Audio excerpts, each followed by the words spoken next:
মাঠের লড়াইয়ে হারের আগে হার না মানা এক যোদ্ধা ছিলেন তিনি। কোটি মানুষের ভালোবাসা আর মাশরাফি ভাই ডাকে সেই চেনা মানুষটি আজ বড়ই একা ও অভিমানী। গত 5 আগস্টের রাজনৈতিক পট পরিবর্তনের পর থেকেই লোকচক্ষুর আড়ালে থাকা বাংলাদেশ ক্রিকেট দলের সাবেক সফল অধিনায়ক মাশরাফি বিন মর্তুজার কণ্ঠে এখন ঝরছে চরম আক্ষেপ।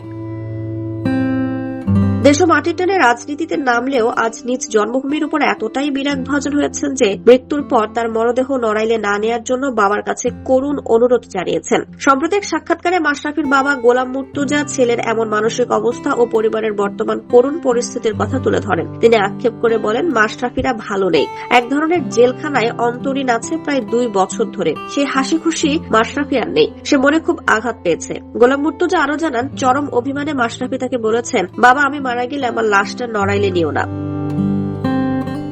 নড়াইলবাসীর প্রিয় কৌশিক আজ কেন নিজ জন্মভূমির উপর এমন বিরূপ হলেন তা নিয়ে সামাজিক যোগাযোগ মাধ্যমে ব্যাপক আলোচনা সৃষ্টি হয়েছে। পরিবারের বর্তমান আর্থিক অবস্থা নিয়ে আক্ষেপ প্রকাশ করে মাশরাফির বাবা বলেন, আমাদের অবস্থা এখন খুবই করুণ, বলতে গেলে পথের ফকির হওয়ার দশা। আমাদের তো নগদ টাকা পয়সা কোনোদিনই ছিল না, এখন ধানি জমি আর খামার যা আছে সেগুলো দিয়ে কোনো মতে দিন পার করছি।